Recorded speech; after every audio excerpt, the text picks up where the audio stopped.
Hello, dreamers.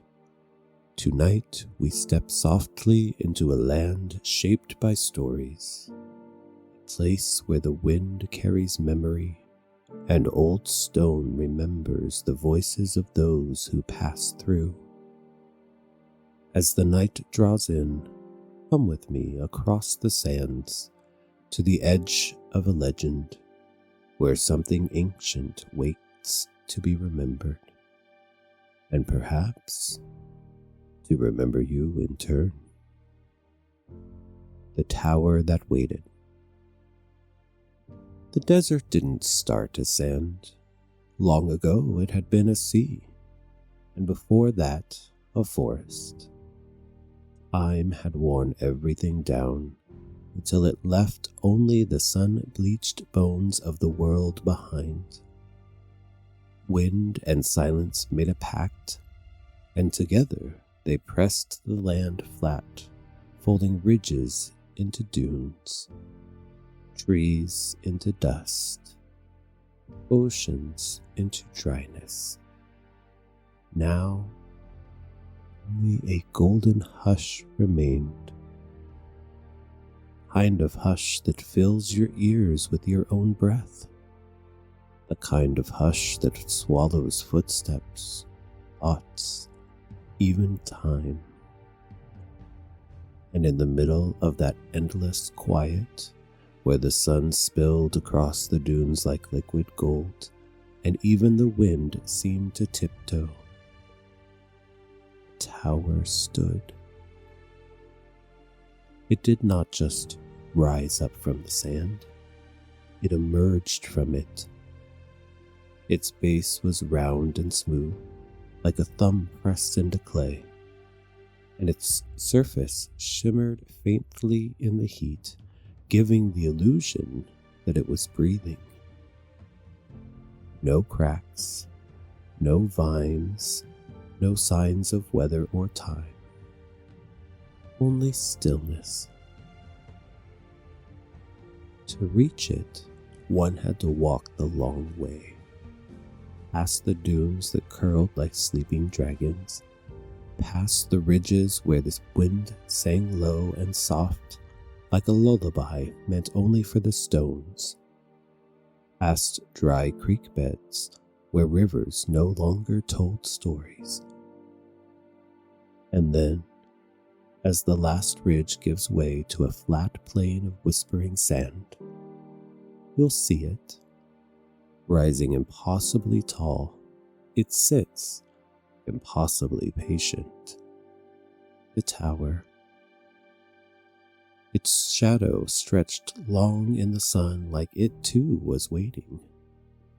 But waiting for what? No one ever knew. Some said it had been built by wind spirits, others by starfolk who perhaps needed a place to land when they visited. But always the same truth. The tower stood silent with its single door, and no one went in. For 1,000 years, the door had not opened. Until one evening, it did. Earlier that day, a soft gust rolled across the dunes like a sigh, carrying the scent of cool stone and something faintly floral like dried jasmine petals. Sandwalker Leo pulled her headscarf tighter, squinting through the dimming light. She'd been following the stars to the trade post at Emberfold, her satchel low on dates and her waterskin low on water, her boots filled with grit. The storm the night before had shifted the dunes, completely changing the landscape. And now, there it stood. The tower. The one from the stories. She thought it looked calm. Not like something that had been asleep 1,000 years, or like something that had been simply waiting. Leo took a slow breath. She wasn't sure why she'd stopped walking, just that her feet had gone still the moment she crested the final dune and saw it. Closer now, it was even stranger than the stories. No banners, no sentries, no markings at all. Just smooth stone rising into the sky, almost glowing in the amber light of sunset. It didn't look ancient or new, just timeless. As if it had never been built, only placed or maybe grown. And while there were no windows, there was a door. It was seamless with the stone, an outline more felt than seen, curved at the top like an archway meant for someone taller than any person she'd ever met. No handle, no keyhole, just a faint shimmer in the air around it, like heat haze or breath on glass. Leo shaded her eyes with one hand. There were no footprints in the sand leading up to it, no signs of anyone coming or going, no offerings, no warnings, just stillness. She had heard tales of travelers who had searched their whole lives and never found it, of how it only appeared to those who weren't looking. She hadn't meant to find it. Now that she had, the idea of walking past it, of leaving it unexplored, felt wrong in her bones. Like walking away from a half-remembered dream that had something important to say. So, she stepped forward. Each footfall was muffled in the sand until she stood just before the threshold. The air felt different here, cooler, heavier, the kind of weight that wasn't oppressive but scared, as if the tower was listening. She hesitated. Then, slowly, she raised her hand. As her fingers reached out, the air around the door shimmered and hummed like the ring of a distant chime, a sound that vibrated in her chest rather than in her ears. She pressed her palm to the cool stone. The door opened with a gentle whoosh of sand giving way. Inside, it was dim, but not dark. The walls seemed to glow faintly, lit by thin veins of running light through the stone like threads of silver. No torches, no fire, just a constant, soft shimmer, cool and steady. Her footsteps were muffled on the polished stone floor, echoing gently as she stepped into the heart of the tower. The air felt still, like the inside of a held breath. A spiral staircase curled up the walls, elegant and narrow, as if carved from the same stone that held the tower together. Each step was gently worn, not by erosion, but by memory, smoothed by the echo of footsteps long past. She paused. A whisper reached her ears. Not a voice, more like the sound of pages turning, or perhaps memories brushing past. Curious now, Leo began to climb. The steps felt slightly warm under her soles, as if someone had just climbed it moments before, and though there was no railing, something in the air seemed to cradle her as she made her way up, like the tower itself didn't want her to fall. The steps curved higher, around and around, until she reached a doorway, the first of many on her journey to the top. On the other side of the door, lied a chamber. It was circular like the base and nearly empty. Only a pedestal stood in the center, and on it, a cup of tea, steam rising, still hot. Leo blinked. She hadn't seen another soul in days, so who made the tea?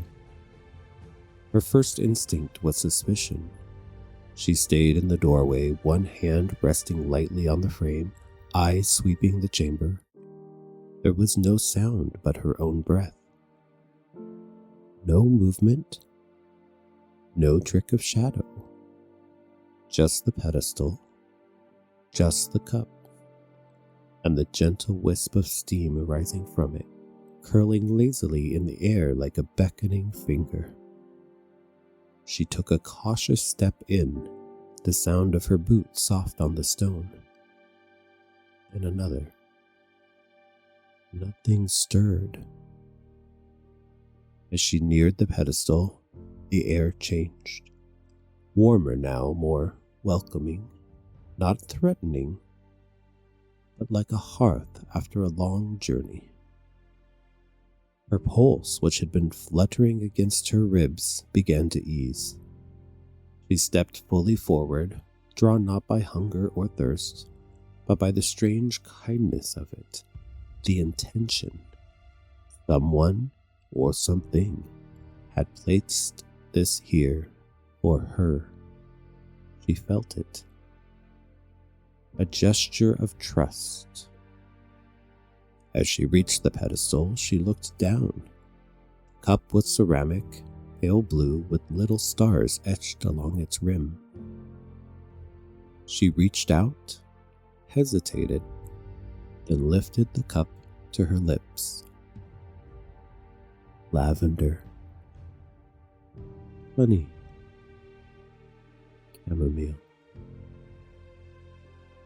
sleepy things, dreamy things. A warmth bloomed in her chest. The tower was offering her comfort.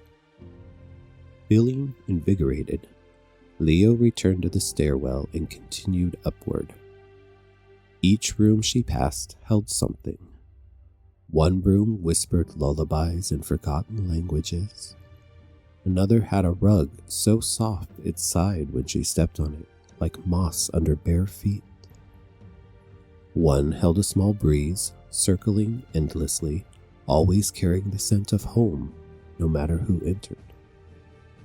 And in each chamber, the whispers grew clearer. Memories, lives. I came here after the river dried. She told me to follow the jackal's trail. I left behind the crown. It was never mine. Leo paused, touching the wall. It was warm, almost pulsing faintly beneath her fingertips. Was the tower alive? No, not quite, but it remembered. By the time she reached the final room, night had fully fallen. The chamber at the top was wide and round, with open archways cut in every direction, letting in the desert stars and breeze. In the center, a low cushion in a stone basin filled with starlight. Not water, not air, something between. Leo knelt, brushing her fingers through it. As she did, the basin shimmered and the room changed. The stone became glass. Suddenly, she could see them. Faces upon faces. Ghosts of travelers who had come before.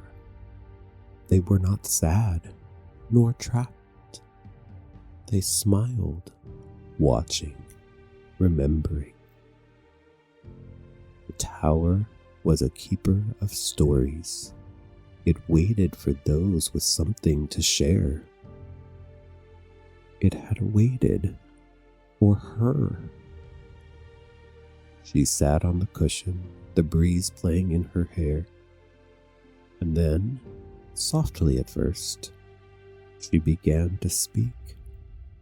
She told it of her mother's bread, crisp with fennel and steam, of the sand cat she'd rescued as a child and how it still followed her from dune to dune, of the storm and the stars, and the way her heart ached when she looked too long at the moon.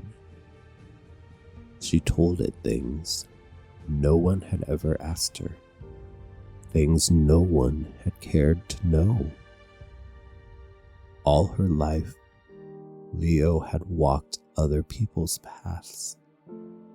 She had listened, mended, carried, but no one had ever stopped to wonder what she had seen, what she remembered, until now. The tower listened. The tower remembered. And when she finished, the starlight in the basin shimmered. A single word formed on its surface. Return. The wind circled her once, brushing her cheek like a kiss, and in that moment Leo understood. The tower did not seek the loudest stories or the grandest. It waited for the ones almost lost, the ones that would never be written down, the ones whispered to the wind by those who thought no one would remember them. It had waited for her, and now it would carry her voice forever. Morning came. The door opened again with a click. Leo stepped out into the sand, refreshed, heart full, smile wide. She left no footprints behind her, and the tower stood quiet again, stone cool and smooth, waiting. But now it whispered with her voice too. It always had room for one more story, and it has room for yours. Good night, dreamers.